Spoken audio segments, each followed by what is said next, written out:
भाजप आमदार सुरेश धस यांनी धनंजय मुंडेंवर टीका करताना अभिनेत्री प्राजक्ता माळीसह इतर अभिनेत्रींचं नाव घेतलं आणि त्यावरून आता चांगलाच वाद रंगलाय।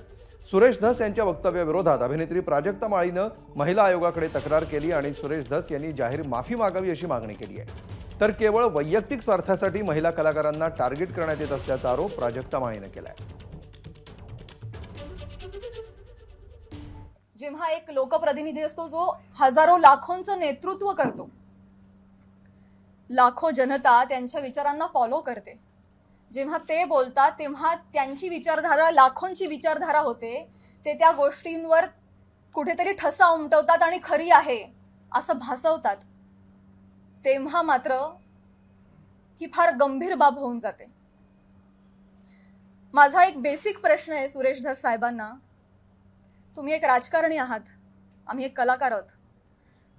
तुम्ही एका दुसऱ्या राजकारणावर कुठेतरी कुरघोडी करताय, टीका करताय, तुमचं जे काय चालू आहे, तुमचं जे काय चालू आहे लखलाभ, तुम्ही ते करत राहा।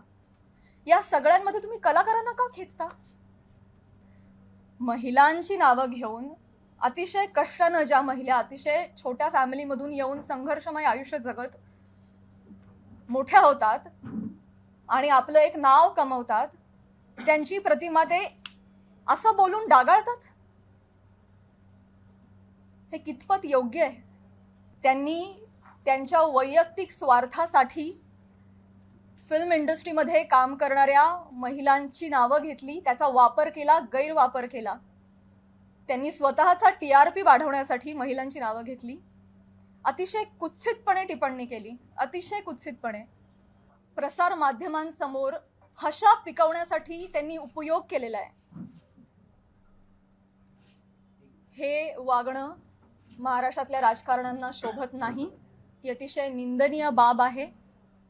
आणि म्हणूनच ज्या कुत्सितपणे त्यांनी टिप्पणी केली आहे आणि हशा पिकवलाय, प्रसार माध्यमांसमोर कसं बोलावं, काय बोलावं याचं ज्यांना भान नाहीये त्यांना मी विनंती करते की त्यांनी तितक्याच विनम्रतेनं माझी जाहीर माफी मागावी।